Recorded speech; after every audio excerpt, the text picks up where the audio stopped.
गुरु द्रोणाचार्य की कथा। Story of गुरु द्रोणाचार्य इन हिंदी। महाभारत।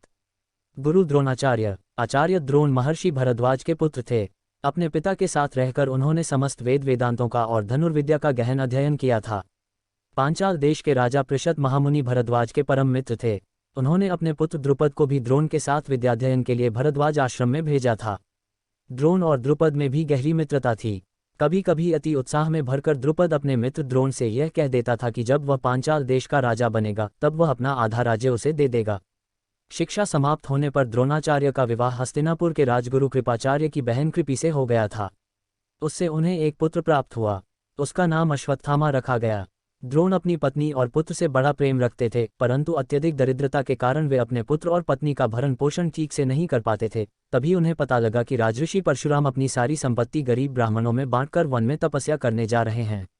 वे कुछ धन पाने की लालसा में परशुराम के पास पहुंचे, किंतु तब तक परशुराम अपनी सारी संपत्ति दान कर चुके थे।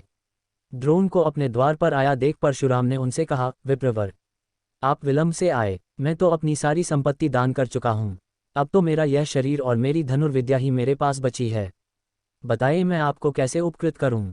परशुराम ने द्रोण की प्रार्थना स्वीकार कर ली और उन्हें अपनी पूरी धनुर्विद्या सिखा दी। अपनी शिक्षा समाप्त करके द्रोणाचार्य लौटे तो उन्हें पता चला कि पांचाल देश के राजा पृषद का देहावसान हो गया है और उनके स्थान पर उनका पुत्र द्रुपद पांचाल नरेश हो गया है। द्रोण अपने सहपाठी मित्र द्रुपद से मिलने पांचाल देश पहुंचे और अपने मित्र से मिलकर कहा, मित्र द्रुपद, मुझे पहचाना, मैं तुम्हारा सहपाठी मित्र द्रोण हूँ। परंतु द्रुपद ने भरे दरबार में राजमत के अहंकार में द्रोण का अपमान करते हुए कहा, अरे ब्राह्मण, तेरा ऐसा साहस कि तू एक निर्धन ब्राह्मण होकर मेरे साथ मित्रता का दम्भ भरे। क्या तू इतना भी नहीं जानता कि दरिद्र व्यक्ति की धनी के साथ, मूर्ख की विद्वान के साथ और काय की वीर के साथ कभी मित्रता नहीं हो सकती। मित्रता बराबर की हैसियत वालों में ही होती है। मैं राजा हूं और तू एक निर्धन भिखारी, तेरे साथ मेरी मित्रता कैसे हो सकती है। चला जा यहाँ से। द्रोण अपमान का घूंट पीकर वहां से चले आए। उन्होंने उसी क्षण संकल्प कर लिया कि वे इस अभिमानी राजा को सबक सिखाएंगे। वे अपनी पत्नी और पुत्र के साथ हस्तिनापुर अपने साले कृपाचार्य के पास पहुंचे और गुप्त रूप से वहां रहने लगे। परशुराम से शिक्षा ग्रहण करते समय उनकी प्रसिद्धि दूर दूर तक फैल गई थी।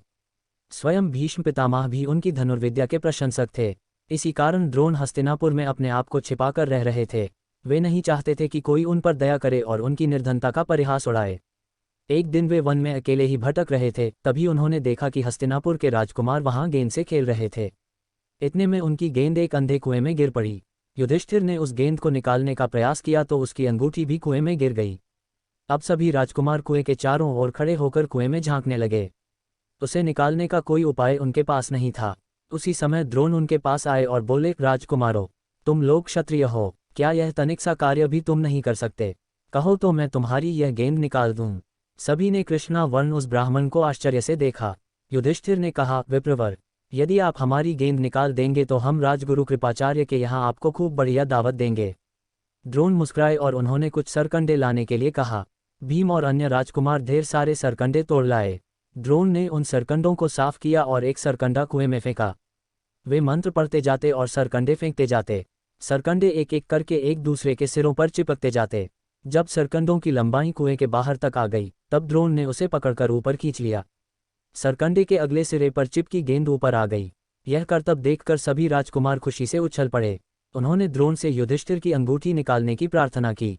द्रोण ने तत्काल एक धनुष पर बाण चढ़ाया और मंत्र पढ़कर उसे कुएं में छोड़ दिया। पल भर में ही अंगूठी बाण में अटककर ऊपर आ गई। द्रोण ने अंगूठी युधिष्ठिर को दे दी।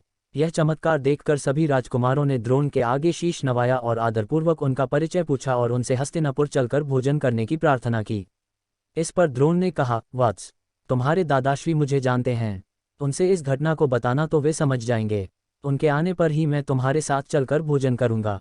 युधिष्ठिर को वहीं छोड़कर बाकी राजकुमार महल गए और पितामह भीष्म को सारा वृतांत सुनाया। भीष्म तत्काल समझ गए कि वे आचार्य द्रोण ही होंगे। वे उसी समय राजकुमारों के साथ वन में आए और बड़े सम्मान के साथ आचार्य द्रोण का स्वागत किया। वे उन्हें आदर सहित महल में ले आए और उनसे राजकुमारों को धनुर्विद्या सिखाने की प्रार्थना की। आचार्य द्रोण ने भीष्म का प्रस्ताव स्वीकार कर लिया। आचार्य द्रोण राजकुमारों को विधिवत धनुर्विद्या की शिक्षा देने लगे। अर्जुन पर उनकी विशेष कृपा थी। आचार्य प्रायः अपने शिष्यों को लेकर वन में चले जाते और वहां पेड़ पर बैठी चिड़िया, हवा में उड़ते बाज, दौड़ते मृगों पर बाणों का प्रयोग कराते। जंगल में एक बार द्रोणाचार्य स्नान करने के लिए एक नदी में उतरे, तभी एक मगर ने आचार्य की टांग पकड़ ली। द्रोणाचार्य करा उठे। उनकी शिष्य मंडली ने देखा तो सभी चिंतित हो उठे। उन्हें नहीं सूझ रहा था कि आचार्य को कैसे बचाएं। तभी अर्जुन ने अपने बाणों से मगर का खुला मुख बींध डाला। उसका जबड़ा खुला का खुला रह गया। आचार्य की टांग उसकी पकड़ से छूट गई।